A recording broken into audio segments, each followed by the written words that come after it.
Good day everyone. So this is a full explanation on how to add, update, and delete in SQL linking Java.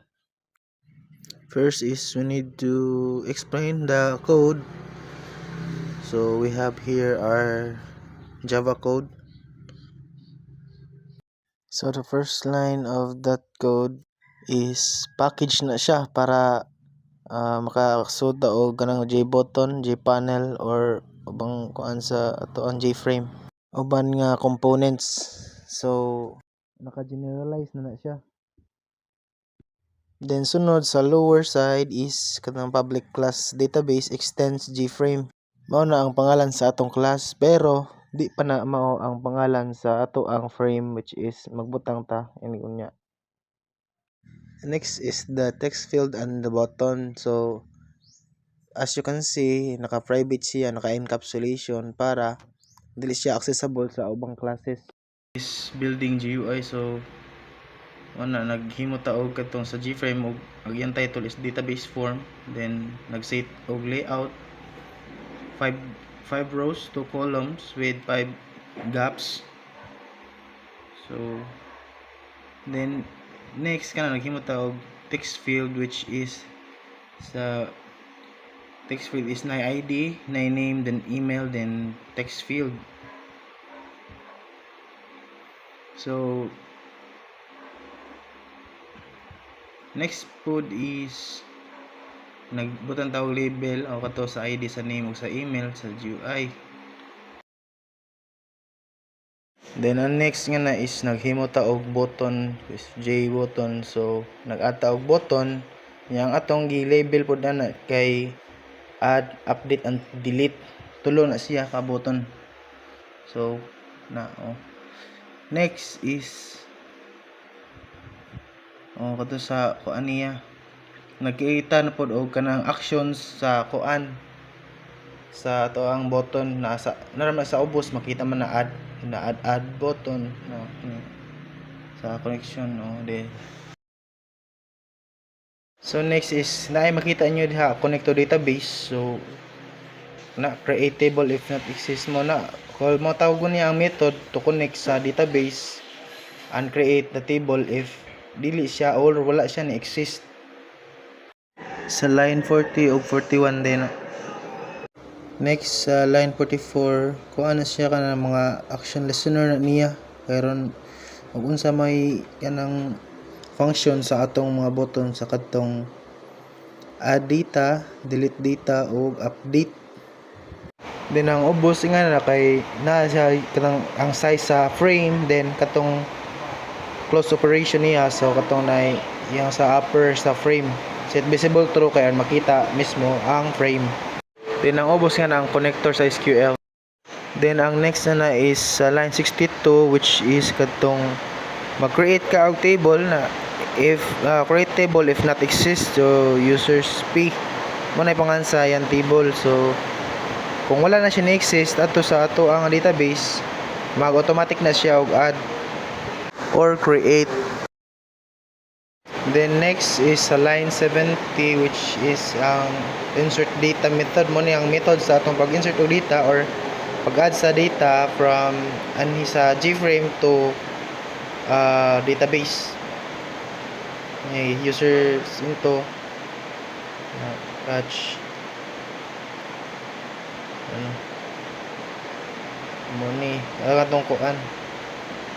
Sa line 85 is ang atong update data method mo ni update data, update na name, email of the users with the given ID.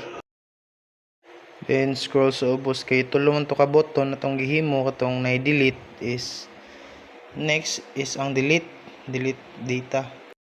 If ever nga katuganan data nga imong gi-add sa database is mag-decision kay imong i-delete is mo ni siya ang kuan code. So mao to tanan din ang kani nga code is mubo ra jud ni siya kay kadto ra maning basic sa kanang nay Java nga sa JFrame nga gipahimo. Then mo ni atong testingan og run. So mao na ni ang frame nga ato ang gihimo. So diri nga dapit na ang add button, update then delete. Then mag-type ta sa data ini. Then naka-on na pod ang kuan niya na may SQL para sa atong kuan database. Nya add. So atong i-check ato sa ato ang database. Na. As you can see wala pa may sod na diha So i-refresh ana is successfully added ang data.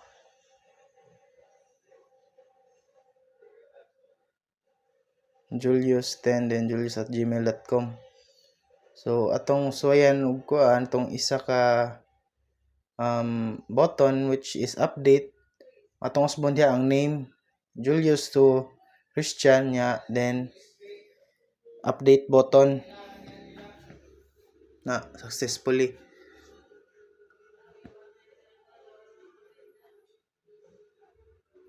Then balhin ta sa ato ang database. And then as you can see wala pa man siya na usob, then ato nang i-refresh.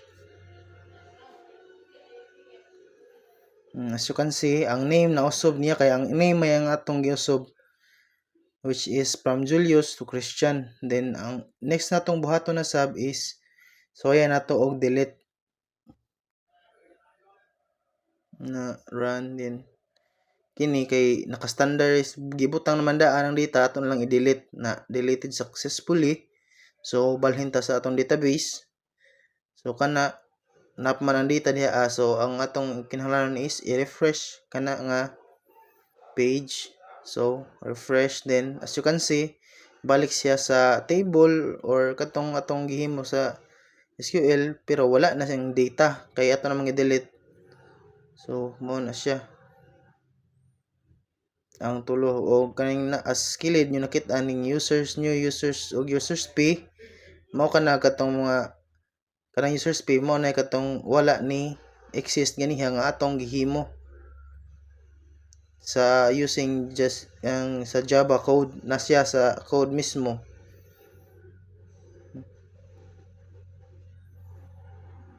Diri sa ilang